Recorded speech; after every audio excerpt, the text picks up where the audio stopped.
कहानी का शीर्षक है अच्छा होता ने संतान होते। जिला बुलंदशहर के गांव में बुजुर्ग दंपत्ति गोपाल दास जी और कस्तूरबा देवी रहते थे। उनकी 4 संतान थी, 3 बेटे और 1 बेटी। उन दोनों पति पत्नी ने बेटे बेटी में कभी कोई फर्क नहीं समझा था। दोनों पति पत्नी ने तीनों बेटों को और बेटी को खूब पढ़ाया लिखाया। जमीन जायदाद अच्छी थी उनके पास, ऊंची हवेली थी। दोनों पति पत्नी यही सोचते थे कि बेटे पढ़ लिख कर कुछ बन जाएंगे, बेटी विद्या भी पढ़ लिख कर अधिक संस्कारी बन जाएगी। बेटे गांव के लिए कुछ करेंगे तो बेटी विद्या अगले घर जाएगी, अपनी ससुराल में हमारा सम्मान बढ़ाएगी। दोनों पति पत्नी यही सोचते रहते। बेटे बड़े बेटे रवि को पढ़ा लिखा कर डॉक्टर बनाएंगे तो गांव में अस्पताल खुलवा देंगे। दूसरे बेटे ध्रुव को भी पढ़ा लिखा कर शिक्षक बना देंगे तो गांव में स्कूल खोल देंगे ताकि गांव के बच्चों को अच्छी शिक्षा प्राप्त हो। और तीसरे बेटे जितेश को खेती बाड़ी वाली पढ़ाई से डिग्री दिलवाएंगे तो खेती करने के नए नए तरीके सीख जाएगा, अपनी खेती भी संभालेगा तथा गांव वालों को भी नए नए तरीके बताएगा खेती बाड़ी करने के। गांव भी उन्नति करेगा। दोनों दंपत्ति स्वयं भी थोड़े पढ़े लिखे थे। गोपाल दास जी भी अपने समय के 12वीं पास थे तथा कस्तूरबा देवी भी 8वीं पास थे। पर कहते हैं ना, इंसान का सोचा हुआ कहाँ पूरा होता है। तीनों लड़के पढ़े लिखे खूब, अपने माता पिता की इच्छा अनुसार ही। रवि तो पढ़ लिख कर डॉक्टर बन गया और विदेश में चले गया, वहीं विवाह कर लिया एक विदेशी लड़की से। दूसरे वाला ध्रुव दिल्ली यूनिवर्सिटी में प्रोफेसर बन गया। उसने भी अपने समकक्ष जीवन साथी पसंद करके विवाह कर लिया तथा अपनी मर्जी से वह भी दिल्ली शहर में रहने लगा। तीसरे बेटे जितेश ने एग्रीकल्चर से पोस्ट ग्रेजुएशन की और एग्रीकल्चर विभाग में बड़ी पोस्ट पर नौकरी प्राप्त की। वह भी अलीगढ़ में कार्यरत है। उसने विवाह अपने माता पिता की पसंद से ही किया, किंतु उसकी बीवी कविता, वह अलीगढ़ यूनिवर्सिटी की पढ़ी हुई, उसको गांव जाना बिल्कुल पसंद नहीं था, सो उसने गांव में रहने से साफ इनकार कर दिया। बेटी विद्या ने भी मेरठ यूनिवर्सिटी से पढ़ाई पूर्ण की तो उसका भी विवाह मुरादाबाद शहर में अच्छे और संपन्न परिवार में कर दिया गया। दामाद नारायण सिंह की मुरादाबाद में बड़ी सी बर्तन की दुकान थी। रह गए दोनों बुजुर्ग दंपत्ति अकेले, बहुत दुखी होते दोनों ही, यह सोचकर कि बच्चों को इतना पढ़ाया लिखाया हमने, मगर क्या फ़ायदा। हमने तो यह सोचकर ज़्यादा पढ़ाया लिखाया था कि पढ़ लिख कर गाँव का विकास करेंगे, किंतु गोपाल दास जी तो थोड़ा बहुत खेत पर निकल जाते थे, पर कस्तूरबा देवी तो घर में रह जाती थी अकेली। कोई ना था अपना, बहुत अकेलापन महसूस करती थी। एक दिन पड़ोसन कांति ने पूछा। कांति रिश्ते में देवरानी लगती थी। कस्तूरबा देवी की सगी कोई देवरानी जेठानी तो नहीं थी, कांति परिवार में से थी। जीजी, मैं वृंदावन जा रही हूँ अपने लल्ला भोला के साथ, तुम भी चलो हमारे साथ, मन बहल जाएगा तुम्हारा। कस्तूरबा देवी कहती है, कांति तू कह तो सही रही है, मेरा भी मन उचाट हो रहा है, पर बच्चों के बाबा आ जाए तो मैं उनसे पूछ लूं। वैसे जाना कब है? कांति बोली, जी कल जन्माष्टमी है, कल चलेंगे। कल बड़ी रौनक लगेगी वहां पर। हाँ, भीड़ भाड़ तो बहुत होगी। जी वहां। पति से आज्ञा लेकर कस्तूरबा देवी देवरानी कांति के साथ वृंदावन चली गई। वृंदावन का दृश्य बहुत ही मनोहारी था। हर तरफ राधे राधे कृष्ण कृष्ण नाम का जाप होता रहता है। बाजार में हर दुकान पर कृष्ण कन्हैया के बाल रूप, अनेक रूप की बहुत ही सुंदर सुंदर प्रतिमाएं नजर आ रही थी। तो कस्तूरबा काकी भी वहां से लौटते समय कृष्ण भगवान के बाल रूप की छोटी सी प्रतिमा अपने साथ ले आई। देवरानी कांति ने कहा, जी ये लड्डू गोपाल हैं, इनको ऐसे नहीं रखते हैं, इनकी सेवा करनी पड़ती है अपने बालकों की तरह। घर में इनके सब काम करने पड़ते हैं रोज, तीनों समय भोग लगाना पड़े है, रोज नहलाना भी होवे है, और हाँ, वस्त्र भी बदलना पड़े है। सुंदर सुंदर पोशाक पसंद आवे है लाला को। और हाँ जीजी, कान्हा को माखन मिश्री बहुत पसंद है। माखन मिश्री का भोग लगा दिया करना रोज कान्हा को। कस्तूरबा देवी बोलती है, कांति, कान्हा कौन है री? अरे जीजी, इन लड्डू गोपाल को कान्हा भी तो कहे हैं दुनिया वाले। कस्तूरबा देवी बोलती, अरे हाँ री कांति, ले बता, मैं तो भूल ही गई थी। कन्हैया जी को कन्हैया जी को ही कान्हा जी भी कहवे हैं। कांति हंसते हुए बोली, जीजी अब तो याद आ गई। हाँ बहू, अब कतई ना भूलूंगी। तभी कांति बोली, जीजी लड्डू गोपाल को माखन मिश्री कहाँ से खिलाओगी? अब तो तुम गाय भैंस भी ना रखो हो। हारी कांति, यही तो मैं भी सोचूं हूँ, पर तू ही बता, किसके लिए रखूं गाय भैंस? हम दोनों ही तो हैं। फिर काम कौन करे ढोरन का? मुँह पे तो ना होत है अब ढोरन का काम। बच्चों के बाबा से भी ना होता है। जमीन तो अब उठा देते हैं, नौकर मिलते हैं ना है, कौन करे खेती? इतने बड़े घर में साफ सफाई के लिए कोई ना मिलता है। बड़ी परेशान हूँ कांति में। 4-4 संतान पैदा करके भी निसंतान से हो गए हम दोनों तो। कांति जेठानी को समझाते हुए कहती है, जीजी दुखी ना हो, कान्हा जी सब ठीक करेंगे। खैर, ले आई कस्तूरबा देवी कान्हा जी को घर। सभी भगवान की प्रतिमा घर के पूजा घर में थी। राधा कृष्ण की भी थी, किंतु कन्हैया के बाल रूप की नहीं थी, सो वह भी हो गई। कस्तूरबा देवी ने अपने हाथ से कान्हा जी के बहुत सुंदर वस्त्र सिले, सुंदर सा बिस्तर बनाया, लोहार से झूला बनवाया।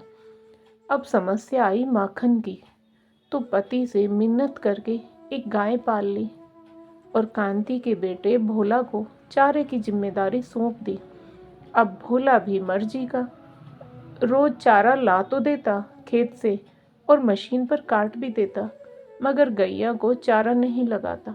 चारा लगाने का काम कस्तूरबा देवी या गोपाल दास जी को ही करना पड़ता था। दूध कस्तूरबा देवी दूह लेती थी। अब कस्तूरबा देवी दिन भर कान्हा के कामों में व्यस्त रहने लगी। कभी कान्हा को नहलाना है तो अब कान्हा के कपड़े बदलने हैं, फिर भोग लगाना है, दही मथ कर मक्खन निकालना, फिर कान्हा का प्रिय माखन मिश्री खिलाना। दिन भर कान्हा से बात करती रहती, मेरा लल्ला नहाएगा, मेरा लल्ला मैया के बनाए वस्त्र पहनेगा। लल्ला को नहला कर जब वस्त्र पहना लेती तो फिर यह कहते हुए नज़र का टीका लगाती कि मेरे लल्ला को नज़र न लग जाए किसी की। दिन भर लल्ला लल्ला करती रहती। ऐसे ही 1 वर्ष बीत गया। गोपाल दास जी भी खुश थे कि चलो अब सब ठीक है। एक दिन ऐसा हुआ, कस्तूरबा देवी बीमार हो गई, तेज बुखार हो गया। जन्माष्टमी का दिन था। उस दिन खाट से उठा ना जाए। बेटे बहू नाती पोती सबकी याद सताने लगी। बेटों के पास सूचना भेजी, सबको देखने का मिलने का मन है। दूसरे कस्तूरबा को कान्हा की चिंता थी। सोचा बेटों के साथ बहू आएगी तो मेरे कान्हा के सब काम कर देगी, मेरे कान्हा का ख्याल रख लेंगी। किंतु तीनों ने बहाना बना दिया, बच्चों का स्कूल, काम की व्यस्तता आदि का। बेटी के पास भी सूचना भेजी। बेटी ने कहा 2 दिन बाद आ पाऊंगी। गोपाल दास जी बहुत दुखी हुए। क्या मिला 4 संतान पैदा करके और चारों को इतना शिक्षित करके? इससे तो अनपढ़ रख लेते, कम से कम पास तो रहते। माता पिता के लिए दिल में प्यार रहा ना सम्मान रहा, और ना ही समय रहा माता पिता के लिए। इधर कस्तूरबा परेशान, हाय रे, मेरे कान्हा को कौन नहलाएगा, कौन वस्त्र बदलेगा, कौन गैया का दूध निकाल माखन बनाएगा। फिर मंदिर में बैठे हुए कन्हैया से बोलती है, कान्हा जी अपनी मैया को माफ़ कर दो। आपकी मैया उठ भी नहीं पा रही है। कैसे कान्हा जी आपको देखूं? इतना बोल कस्तूरबा देवी फूट फूट कर रोने लगी। गोपाल दास जी गांव के ही एक डॉक्टर को बुलाने गए हुए थे। कस्तूरबा को इतने रोने से गला सूखने लगा, पानी भी पास में न था और अधिक रोना आया। अपनी किस्मत पर कस्तूरबा भी रो ही रही थी कि दरवाजे पर किसी ने आवाज लगाई, मैया, अरे ओ मैया। कमजोरी के कारण कस्तूरबा के मुख से आवाज भी ना निकल सकी। आवाज लगाता हुआ वह भीतर ही चला आया। कस्तूरबा के पास आकर बोला, क्या हुआ मैया? कस्तूरबा देवी ने कर्राते हुए कहा, पानी, पानी। कस्तूरबा देवी को पानी देता है। पानी पीकर कस्तूरबा की थोड़ी आवाज निकलती है। धीमी आवाज में बोलती है, कौन है रे तू? मैया, मैं लड्डू। कौन लड्डू? हाँ मैया, मैं लड्डू, मेरा नाम लड्डू है। वह 11-12 वर्ष का एक बालक था। कस्तूरबा पूछती है, कहाँ से आया रे तू लड्डू? मैया, मेरा कोई नहीं है, पास के गांव से आया हूँ, भूख लगी है, कुछ खाने को दो ना मैया। कस्तूरबा दुखी होते हुए बोलती है, लल्ला, मुझसे तो उठा भी नहीं जा रहा है, कैसे खाने को दूं? आज तो गैया का दूध भी नहीं दुहा गया है, ना चारा लगा गैया को। लड्डू कहता है, मैया, मैं गाय को चारा लगा दूं और दूध दूह लूं? कस्तूरबा आश्चर्य से लड्डू की ओर देखते हुए बोलती है, तू कर लेगा क्या रे लड्डू? हाँ मैया, ठीक है रे लड्डू, कर ले तो तू। लड्डू फटाफट गैया को चारा लगाकर दूध दूह लेता है। मैया, मैंने चारा लगा दिया, दूध भी दूह लिया। ठीक है रे लल्ला, इसमें से तू पी ले, मेरे कान्हा को भी पिला दे और बाकी बच्चों के बाबा के खातिर रख दे। कुछ ना खाया, भूखे है वो भी कल से। ले मैया, पहले तू पी ले थोड़ा दूध। कस्तूरबा बोलती है, नहीं रे, पहले मेरे लल्ला को, मेरे कान्हा जी को भोग लगाना है। आज तो कान्हा ना नहाया न वस्त्र बदले गए। क्या करूं मैं लल्ला, मुंह से उठा ना जाए। मैया, मैं कर दूं सब काम। कस्तूरबा देवी खुश हो जाती है और लड्डू को कान्हा के सब काम करने को बोल देती है। लड्डू सब काम करके कान्हा को भोग लगाकर फिर कस्तूरबा देवी को भी दूध पीने को दे देता है। बाकी बचा दूध गोपाल दास जी के लिए रख देता है। लड्डू, ये बच्चों के बाबा अभी तक नहीं आए हैं, डॉक्टर को बुलाने गए थे। लड्डू मैया को समझाता है, आ जाएंगे मैया, क्यों चिंता कर रही है? डॉक्टर के पास मरीजों की भीड़ लगी होगी। अच्छा मैया, मैं तुम दोनों के लिए रोटी बना दूं? तू कैसे बनाएगा रे लड्डू? अभी तो तू कितना छोटा है। मैया, मुझे रोटी बनानी आती है। अच्छा, तो फिर बना दे लाला।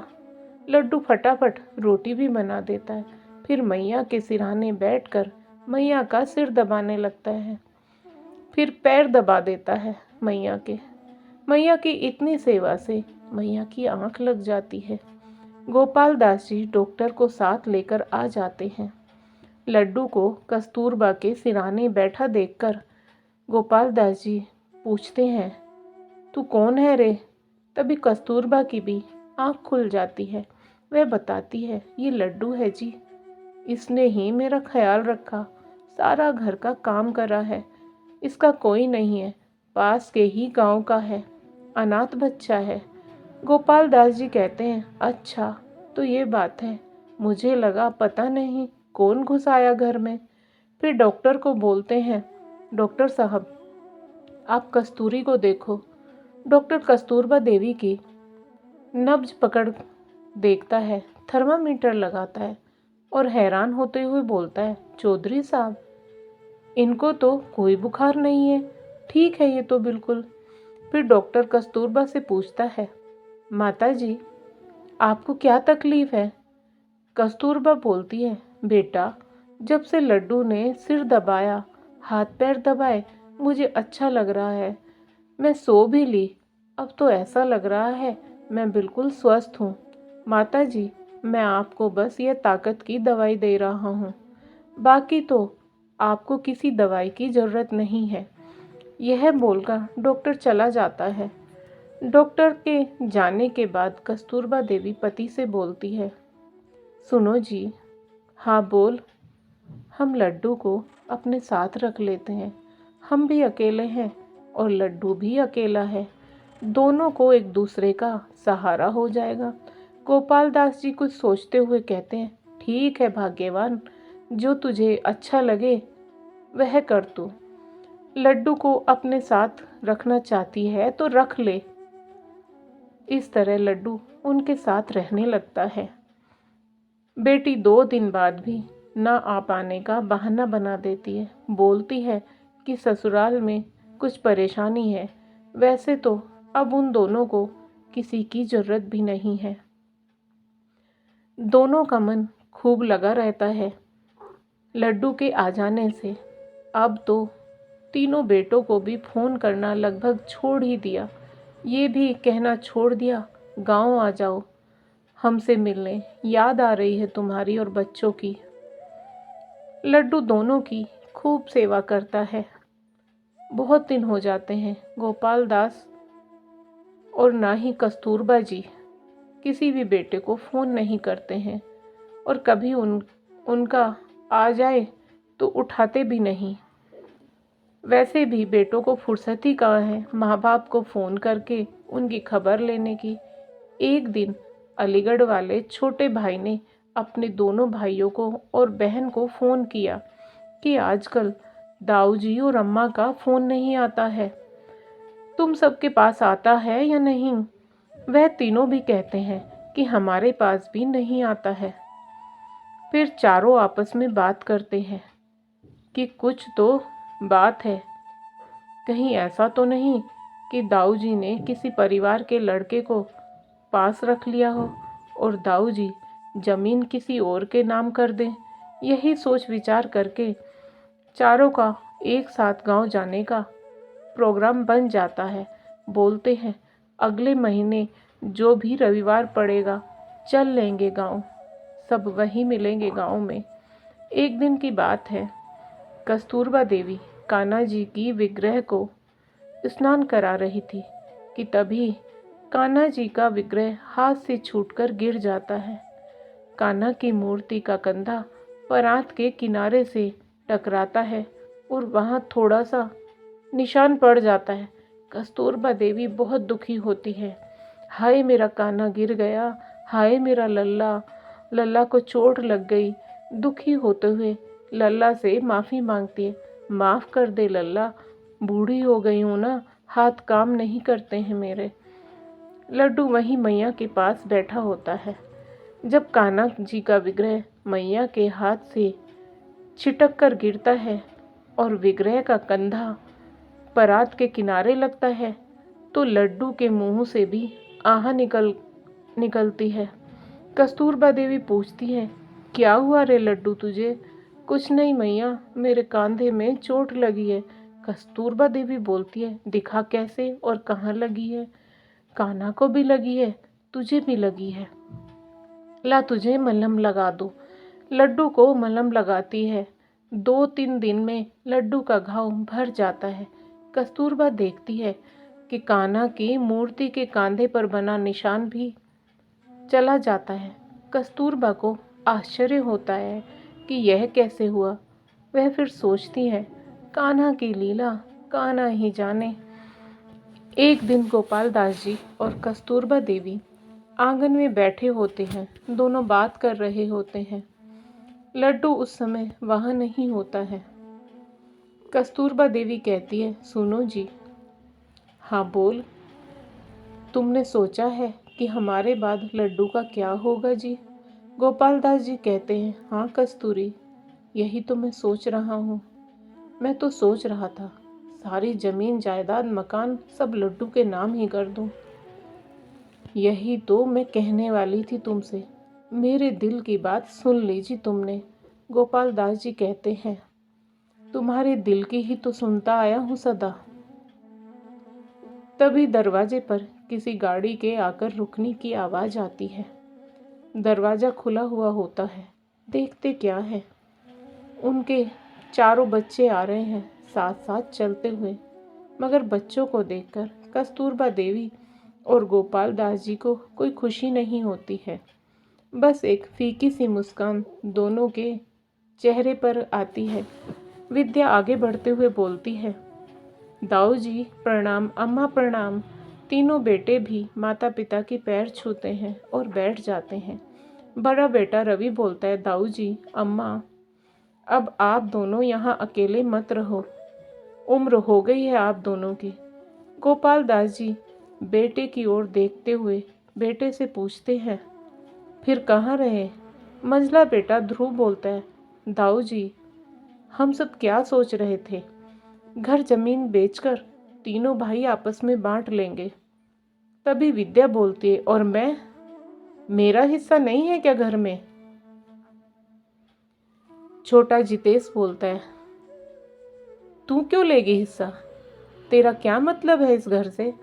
और दाऊजी तथा अम्मा को तो हम रखेंगे अपने पास में। 6 महीने ध्रुव भैया, 6 महीने में तू कौन सा दाऊजी और अम्मा को अपने साथ रखेगी अपनी ससुराल में? जो खर्चा उठाएगा दोनों का उन्हीं का हिस्सा। तभी ध्रुव बोलता है, रवि भैया भी तो विदेश में रहते हैं, वैसे तो इनको भी हिस्से की ज़रूरत नहीं है, ये भी अम्मा दाऊ जी को साथ नहीं रख सकते हैं। ध्रुव की बात सुनकर रवि भड़क जाता है और दोनों छोटे भाइयों को उल्टी सीधी बातें कहने लगता है। तीनों आपस में खूब झगड़ने लगते हैं। माता पिता दोनों बहुत दुखी होते हैं अपनी लालची औलाद को देखकर। दोनों की आंखों में आंसू होते हैं। तभी गोपाल दास जी क्रोधित होते हुए बोलते हैं, चुप हो जाओ, चुप रहो तुम चारों, और नहीं जाना हम दोनों को किसी के साथ, और ना ही हम अपना घर जमीन बेचेंगे। और हाँ, हम दोनों का ऐसी लालची औलाद से कोई संबंध नहीं है। तुम तीनों सुन लो कान खोलकर, मैं और तेरी माँ हम दोनों को मुखाग्नि देने के अधिकार से भी मुक्त करते हैं हम तुम तीनों को, और तुम चारों में से कोई भी हमारे अंतिम संस्कार में भी शामिल न हो, यही हम चाहते हैं। हमने सोच लिया है हम दोनों को अपना क्या करना है। अब जाओ यहाँ से, या गांव वालों को बुलाऊं धक्के देकर निकालने के लिए। गोपाल दास जी कहते हैं, तुम जैसी लालची औलाद होने से तो अच्छा होता कि हम निसंतान होते। चारों मुंह लटकाकर घर से बाहर निकल लेते हैं। गोपाल दास जी और कस्तूरबा देवी के साथ अंतिम समय तक लड्डू रहता है। भगवान की कृपा से दोनों के प्राण पखेरु एक साथ निकलते हैं। अपने रहते गोपाल दास जी अपनी आधी संपत्ति बेचकर गांव में अस्पताल और स्कूल बनवा देते हैं। अस्पताल और स्कूल लड्डू के नाम करके लड्डू को देखभाल का जिम्मा सौंप देते हैं। अंत में लड्डू ही दोनों को मुखाग्नि देता है। तो दोस्तों, आपको आज की कहानी कैसी लगी कृपया कमेंट करके अवश्य बताएं। और यदि आपको कहानी पसंद आई हो तो कहानी को लाइक करें, शेयर करें, और साथ ही एक और कहानी चैनल को सब्सक्राइब करें। फिर मिलेंगे दोस्तों एक और नई कहानी को लेकर। तब तक आप अपने परिवार के साथ हंसते रहिए, मुस्कुराते रहिए, खुश रहिए। राधे राधे प्यारे दोस्तों।